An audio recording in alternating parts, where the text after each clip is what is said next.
And good on you, boys and girls. Thanks for tuning into the show. You know how much I love you, how much I appreciate you. Do me a favor, share the show, text it out to a friend, share it to your social media. All applies, all means a lot to me. I appreciate you guys so much. Today's episode is going to be about leaving a legacy for your future, for the future of you, the children, your children's children, your great grandchildren, and beyond. People, maybe even someone not even associated with you, like just people, someone in the future might pick up something you write, like a journal. And that's kind of what this is about.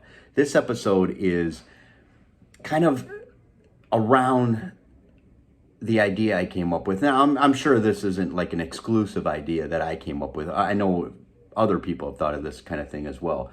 But I bought a journal, and by the way too, even kind of these shows, I have a show on Rumble too. It's all one word, the Scott Ford Show, all one word, and it's on Rumble. And obviously I have this YouTube show as well.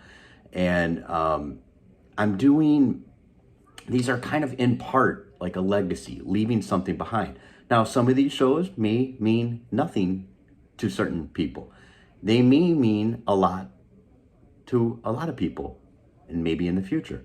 So what I mean is, wouldn't it be kind of cool? Like, again, these shows that I'm doing and more, I'm going to get to that. But like, I'm doing these shows, and my daughter, years from now, my daughter's 10 now, almost 11, but years from now, she can go back and check out my YouTube channel, check out my Rumble channel, and see and remember what I used to look like, the mannerisms I have, my speech patterns, the things that I speak about, some of my ideas and thoughts.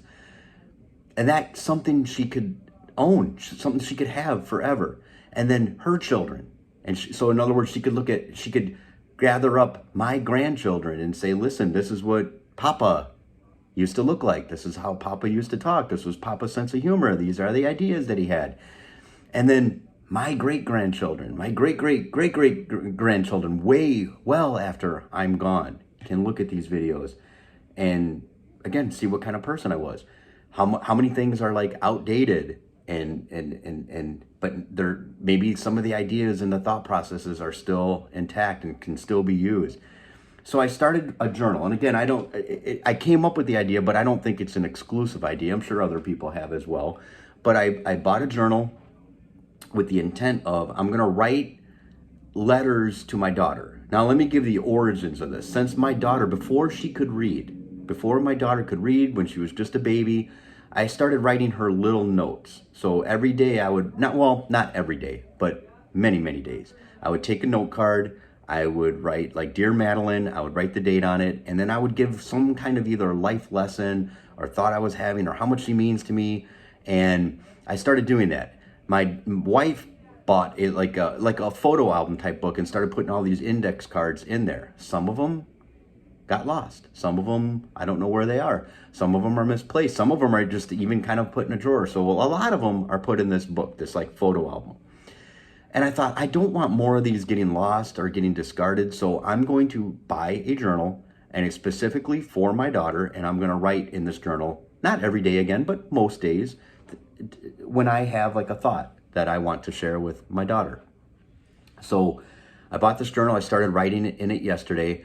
But again, it's going to be autobiographical. It's going to be life lessons. It's going to be just funny thoughts. It's going to be random thoughts. It's just most days I want to put some kind of entry in there, and it's for my daughter and for the future, and then the future of, again, my grandchildren, great-grandchildren, where they can look back and see what kind of person I was in today's times, in 2023 and beyond. Hopefully I'm here for a very long time. But I think imagine like if you could read, as an example, I never knew my grandfather. He died before I was born. He died at work. Never knew him. Wouldn't it have been kind of cool if I had like something that he wrote, or if, again, YouTube type channels that obviously didn't exist back then, where I could see what he looked like. Now, I've seen pictures of my grandfather, but he died at 47 years old, so he died pretty young man. I didn't know his mannerisms. I've heard stories, but I didn't know how he spoke. I don't know what his voice sounded like. Things like that. Imagine if like my great grandfather, he died well before I was born. Imagine if I could have like seen what things were like way back then and got an idea of what things were on his mind, right? And beyond. So that's why I'm doing this. I think it's important. I've heard this said before, but if your life is worth living, it's worth recording. And at the same time, check this one out. What this does is kind of gives you a motivation to really live life. Since I bought this journal, and since I wrote in it already, I want to try to create experiences. I want to give something to my daughter which she can look back on and say, I remember when we did this. I remember when we did that. So I think it's going to force me to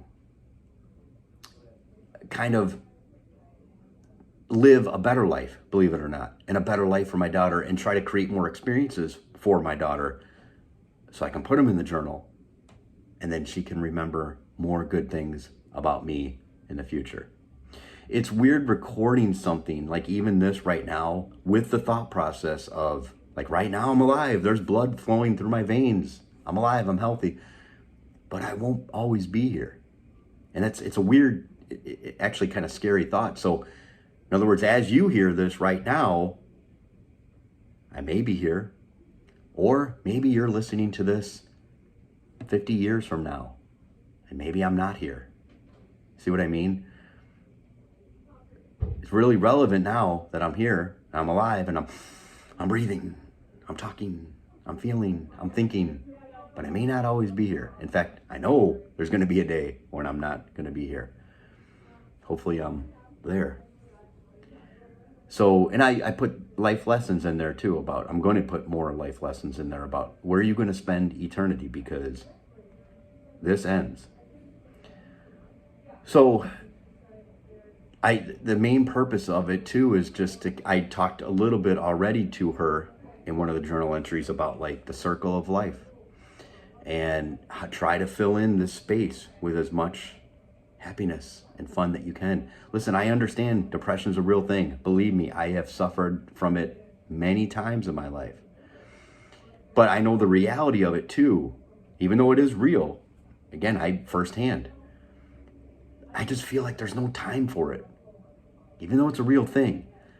I want to get to a point where anger, worry, depression, those feelings, they're real, but address them, try to get over them as quick as you can and get on to some happiness.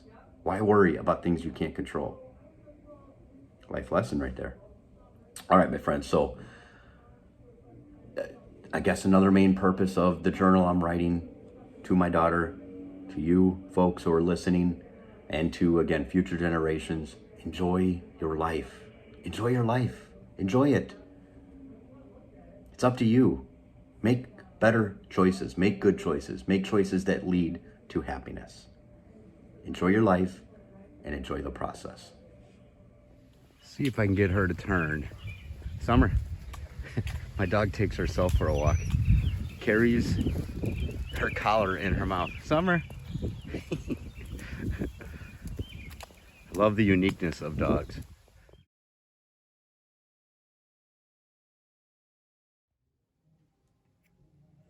Daddy, Daddy, you're so awesome. Daddy, Daddy, you're so cool.